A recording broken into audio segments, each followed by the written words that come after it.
Hello बच्चों, चलिए प्रश्न को पढ़ते हैं और समझते हैं। समाकलों का मान ज्ञात कीजिए।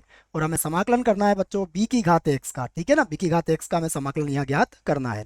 प्रश्न को हल करने से पहले बच्चों प्रश्न के लिए हम मुख्य अवधारणा लिख लेते हैं बच्चों। ठीक है, जिसकी सहायता से हम इस प्रश्न को हल करेंगे। तो मुख्य अवधारणा, मुख्य अवधारणा में बच्चों प्रश्न से संबंधित हम कुछ सूत्रों को लिखेंगे। ठीक है बच्चों, देखो सर्वप्रथम हम कहेंगे बच्चों कि हमें अवकलन ज्ञात करने का एक सूत्र याद होना चाहिए, डी बटा डी एक्स ए की घात एक्स। इसका अवकलन होता है बच्चों ए की घात एक्स लॉग ए। ठीक है ना बच्चों, जिसका आधार कितना होता है, एक ई होता है बच्चों। ठीक है, दूसरा सूत्र बच्चों हमें समाकलन का याद होना चाहिए, समाकलन।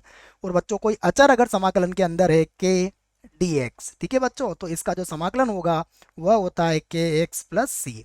ठीक है बच्चों, तो देखिए अब प्रश्न को प्रारंभ करते हैं बच्चों। प्रश्न में जिसका हमें समाकलन ज्ञात करना है उसे हम बच्चों क्या करते हैं, आई के बराबर मान लेते हैं। ठीक है, तो माना आई बराबर हमारे पास है बी की घात एक्स और डी एक्स। ठीक है बच्चों, इसको हम समीकरण एक बना लेते हैं। और देखिए अब एक बार और मानते हैं बच्चों, माना बी की घात एक्स बराबर कितना है, टी है बच्चों। अब इसका अवकलन करते हैं बच्चों। तो देखो बी की घात एक्स का अवकलन क्या होगा, ये होगा बी की घात एक्स और ये हो जाएगा बच्चों लॉग बी। ठीक है ना बच्चों, जिसका आधार कितना होगा ई। और बराबर देखो बच्चों इसका करेंगे तो ये बनेगा डी टी बटा डी एक्स।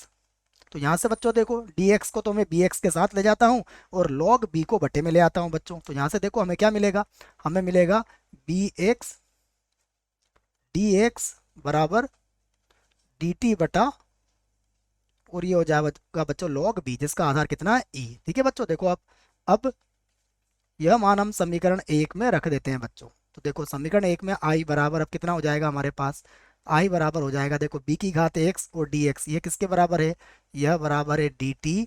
और बटे में कितना आ जाएगा, बटे में आ जाएगा log b, जिसका आधार है e बच्चों। ठीक है, तो देखो बराबर एक बटा log b को तो बच्चों अलग कर देंगे और हमारे पास समाकलन में कुछ नहीं बचेगा, तो कितना होगा एक, और ये बन जाएगा बच्चों dt। ठीक है, अब देखो बच्चों एक का जब t के सापेक्ष समाकलन करेंगे तो कितना आएगा बच्चों, ये आ जाएगा t और बटे में हो जाएगा log b। ठीक है ना बच्चों, जिसका आधार कितना है e, और हम एक अदर c ले लेंगे बच्चों।